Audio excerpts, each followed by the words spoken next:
So today we're going to play with bees on black paper, just by way of a change. I know everybody loves bees, and I do too, and there's millions of them around at the moment, literally.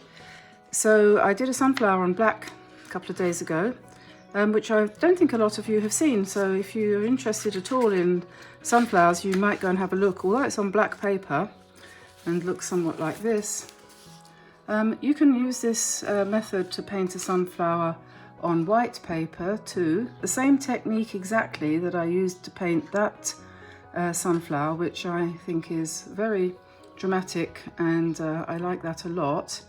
And you can see I've put notes all around it as I went along, so that I could remember what I'd done when I did the one for the actual video. I've used gold pen, I've used 3 different shades of yellow, I've used sap green for the leaves and stem and so on. A little bit of, I think this was yellow ochre. All of those things, you could follow that tutorial exactly and it would work fine on white paper. But when you use black paper, oh, and I wanted also to say about black paper while I'm thinking about this, 1 or 2 people had said that they did this on black and it didn't work out. There's a possibility that your paper just isn't good enough quality, because there is black paper out there, of course, which is, I think we used to call it sugar paper in England, and we used it in schools. And but it's not suitable for artists like us. So try and find yourself a proper drawing pad. Stonehenge have a company called Stonehenge, make very good black watercolor paper. It's not that expensive and it's fun, you know. And you can write on it with a gold or silver pen, and it, you know, it really makes a change. It's something different. So anyway, I'm going to have a little doodle with regard to bees. I've got my silver gel pen here, which I'm going to use, and also I'm going to use a Charisma graphite watercolor pencil. That happens to show up really well, whoops, on black, so that's good. I'll be able to see what I'm doing. Some graphite pencils don't show up so well, but that one's fine. I've got my iridescent medium here in case I want to use that for the wings of the bees, which I almost certainly will. And I'm going to use 2 colours of gouache. Now, as I said, if you do this, you can do it on white paper and just use ordinary watercolour. This is watercolour too, but it is opaque, which means that you can't see through it, so it covers up the black. Ordinary watercolour is transparent, mostly, more or less transparent, so you can see through it, so you can see the white of the paper.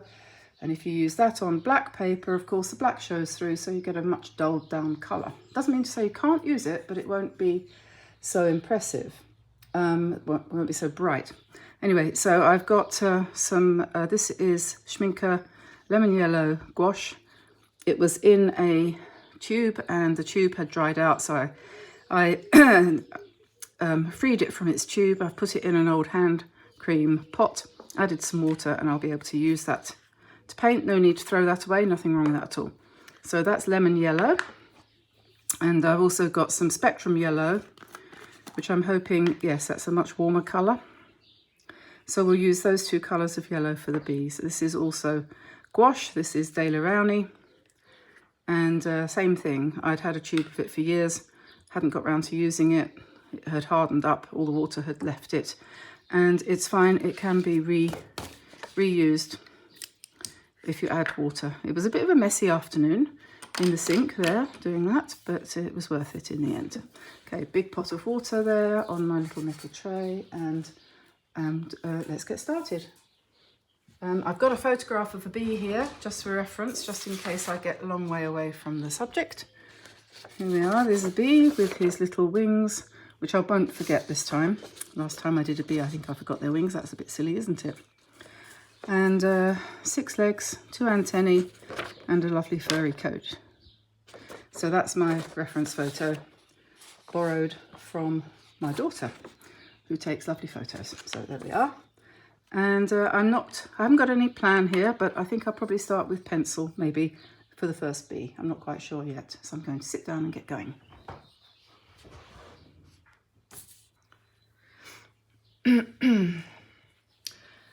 So, yes, how are you all? It's been extremely hot here in Brittany, and it's a problem because my studio has got a metal roof and it's not particularly well insulated. I mean, it's not bad, but when we get a bit of a heat wave, it becomes unbearable. And I was sitting here yesterday looking at social media and trying to plan our next moves for promoting the studio, and I said to Tamsin, you know what, I think I'm going to have to go inside the house because it is too hot and I'm starting to feel dizzy. So we had to pack up and pop inside. I've made him look like he's got horns. I didn't mean that. It's just one antenna there and another one going out there. Okay, little leg in the front. Now, yesterday I was chatting online with one of our very keen members, and she suggested that we should perhaps we might be interested in doing some kind of nature sketchbook project where, say, once a week I did an entry in some kind of, I don't know, I hesitate to call it a journal because you know what journals are, but they can take over your life. I used to keep a diary, a journal, every day religiously record what I did, and then one day I realised that for 40 years of my life I've been writing the same garbage every day. So that year I stopped. I said, this is just self-absorbed rubbish. Who cares whether I had an argument with my husband or my daughter or my son? It will happen again. Don't need to write it down. Okay, so there's a bee. And you never know what's going to happen. I had in mind that I was going to do a lot of little bees on here, but it's not turned out like that. I didn't decide, it just happened. I'm going to put 2 flowers here. Yellow ones. Don't know how that's going to go. So I'm just kind of copying this photo in pencil. Now, I really don't know whether you can see that. I think you probably can.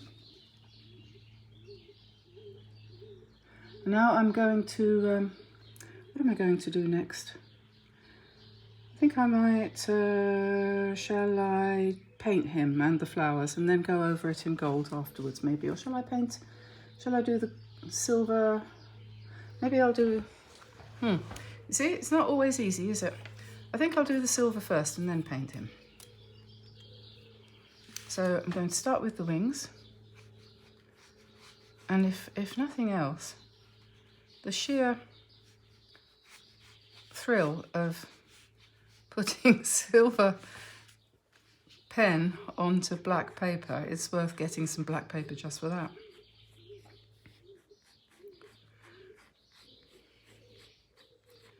So just sketch the outline for now, and then I think afterwards I might fill that in with iridescent medium, and we'll put silver for his antennae, and maybe at the end I'll do more of this sort of hairy type of thing, because he's got hairs on the backs of his legs like me, and hairs around here, and shiny hairs here, and so on, and on his little feet, which I'm sure are spiky, so you can see, and then here he's got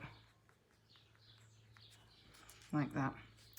And then so we have, this is black, that section, this is yellow, that section, and then this section here at the back is sort of yellowy white. This bit in the front is black. Then he's got, I think, a sort of eye here, probably quite, and then this bit's yellow. Okay, so black, yellow, black, Down to here, yellow, black, yellow. Okay, we'll see what happens now. Pen, bum, bum, bum, bum. Brush, right. Not my very best brush because gouache is a little bit rough and will tend to destroy your brush's hairs. Okay, so it's lovely and soft. It's just been sitting in water and it sort of sucks up the water. So I'm going to put a lemon yellow in first, a bit like the way we did for the sunflower. Put one colour in first, let that dry a bit, and then come back with a second colour. And I'm going to put it behind the wing because obviously, but I'll put it lighter there. And then we'll put some down here.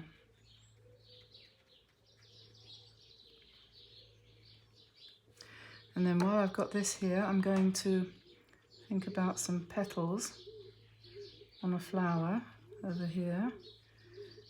This particular photograph, the flower is fairly random. It sort of goes into the middle.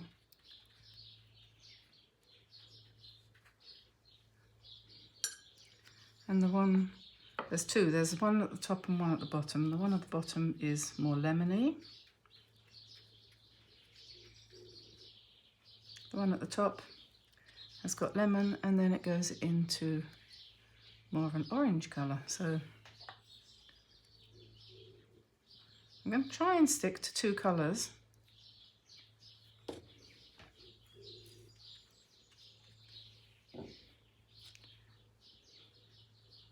Mix this up a little bit better.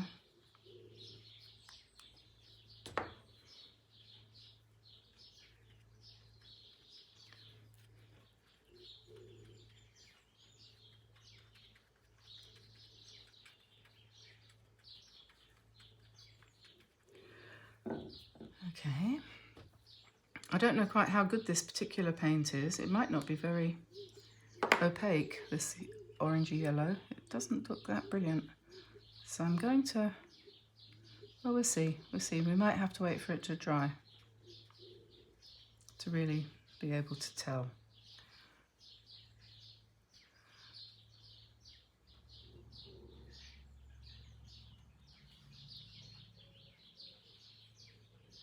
I'm going to make that a little bit bigger, and I'm probably going to add some, I'm going to need some white because he has a little bit of white down there, unless I do that in silver pen.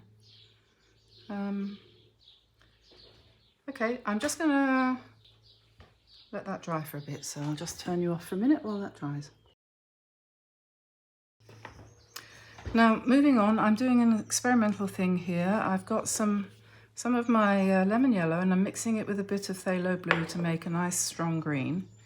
And then I'm just going to drop this green in to the yellow flowers to sort of give it a bit of solidity. And I'm painting some leaves here as well, and some stems. And we're thinking, we're thinking sketchbook here. We're thinking experimentation. We're not thinking, oh, this is going to be my latest masterpiece. No, we're enjoying exploring colour and finding out what we can do and what we can't do, and so on. And I mean, if we don't like what we've done when it's dry, we don't ever have to look at it again, do we? I think we have to remember that every painting does not need to be a masterpiece. Right, so a little bit of white gouache. This has gone to sleep overnight. It's got a bit hard, but a little touch of water and we're back in action. White here on the end of the tail. Some people have also expressed interest in possibly learning how to paint oil or acrylic, and that's something we could do. I could do that. I'd do that on a separate channel. I just wanted to say on this one, though, on that subject, that if you start to learn to paint with gouache, you'll find it an awful lot easier when it comes to doing watercolour or acrylic.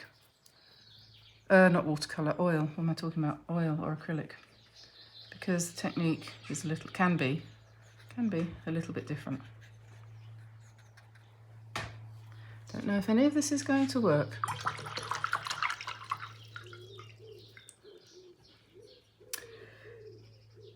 Now we could put some iridescent medium in the wings.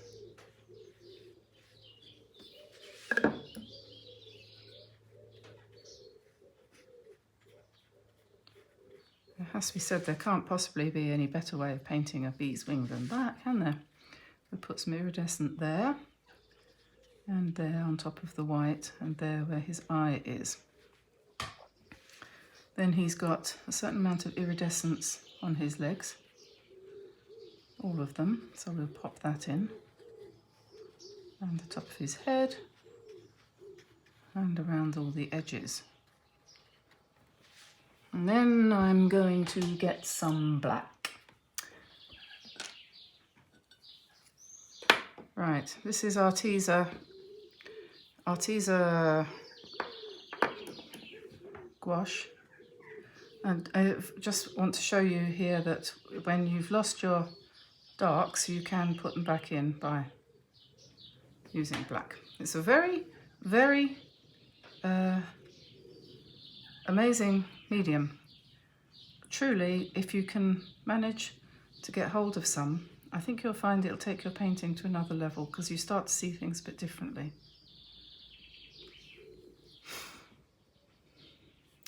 Okay, so now where's my photo gone? Use my photo reference so that I can see what the bejeebers the bee does.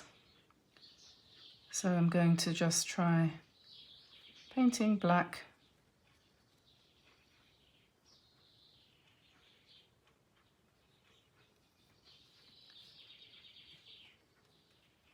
into the iridescent medium. Then afterwards I'll come in with a bit more. And I know you're probably thinking, but it's already black, why does she need to do that? Well, I don't know really, it just, when I did it before, I thought that way you can give a little bit of a fuzzy look where it goes over the yellow. You can also fuzz the outside in a way you can't do any other way.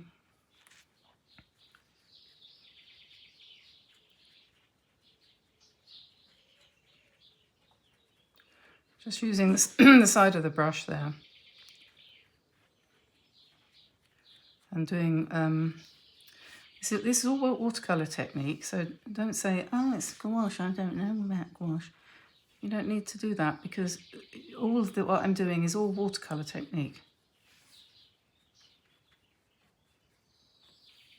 This is dry brush technique, where you use the paint very dryly on the brush, and you just very lightly allow it, and it goes very well over the iridescent medium. It goes very well. See that?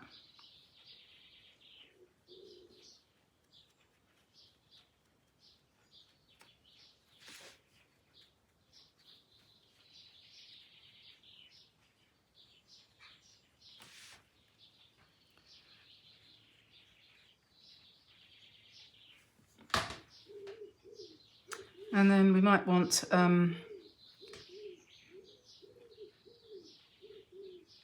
little bit more highlights there. Just picking up some iridescent, mixing it with the black.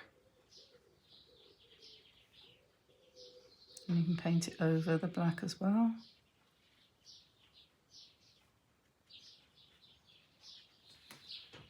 And come around here a little bit.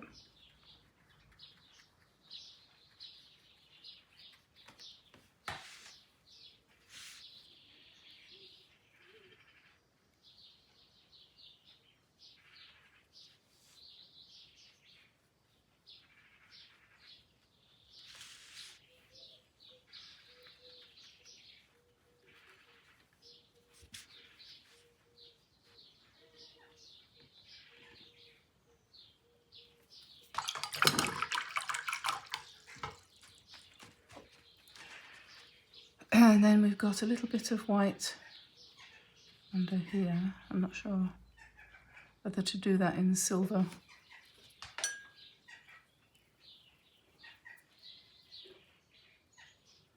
I think I'll just pop that in there. That's his back leg. And although that looks very strong at the moment, that will dry down and disappear. And he's got hairs there. I'm going to do that with the silver pen. Okay, so I'm going to turn you off for a sec.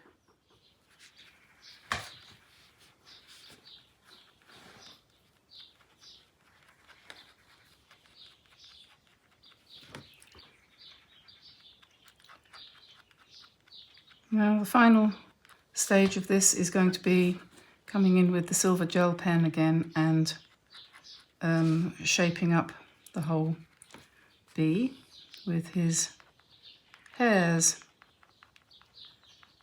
which he's covered with. I don't think they're the same kind of hair that we have. I don't know what they're made of. Has anyone ever stroked a bee?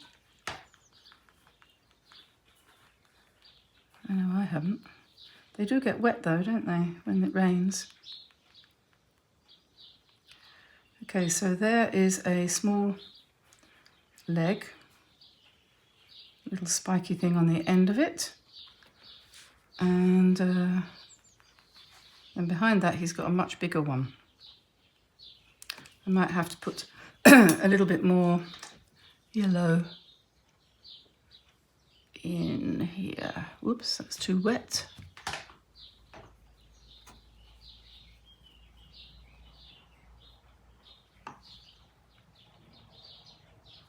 That's okay, I think. And okay, so that's that leg. Then this one,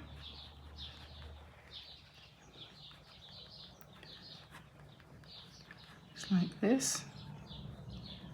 Look quite muscular, really. And we'll just emphasize the shape of the wing again a little bit there, optional. Then here is a back leg.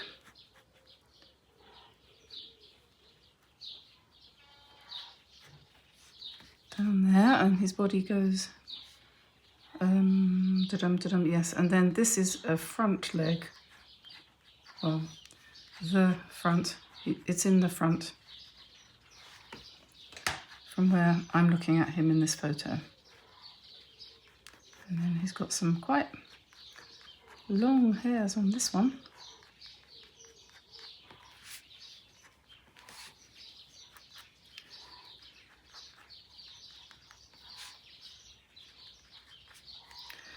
And then there are hairs down here. And he has got what you could consider to be a fuzzy butt. Then I like the way that's all gone sort of fuzzy with the dry brush effect there. But we'll just emphasize that. Put a little bit more silver in the wings. A little bit more here. I haven't really looked at this yet. I have to stop in a second and just evaluate what I've done and see whether it's even remotely resembles a bee.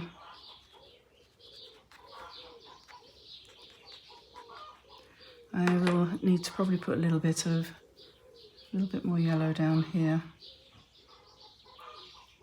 on the underside, just a smidgen, and soften that off a little bit.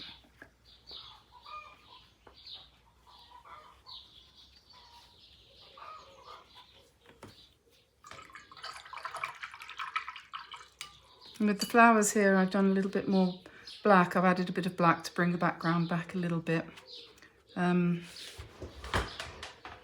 That's something you can do obviously when you're working on black paper, and you can't do it when you're working on white, but mostly this technique could be used on white paper too. It's just a matter of adapting a little bit. So we've done a bee on white, so you can take a look at that and compare the method, or have a go using white paper using this method, or with your ordinary watercolours, I mean, if you haven't got any gouache. or get a tube of white gouache and try mixing it with your stronger watercolours and see whether that works, because it should do to a certain extent. So now this painting is, this isn't a painting, is it? It's an experiment. I've shown you lots of different techniques there that you can use both for watercolour and gouache. And I've learnt a lot too about painting bees on black paper. So what I'm going to do now is I'm going to go ahead and do it again, because that's usually what I do. If I've got a commission or something like that, then I'll do it once and then hate it and then go ahead and do it again. And I think that's actually quite a common way for people to do their work. So here's the final painting. I hope you enjoyed watching me do that. I think, again, as we've discovered before, the motto less is more is very much the case when it comes to painting a bumblebee, especially on black. So have a go, post it on the Facebook group and let's see how you do. It's a very interesting little topic. So I'll say bye-bye for now. I need to go and have my 11 o'clock hazelnut Canadian coffee. So join me for a cup of coffee, why not? See you soon, bye-bye.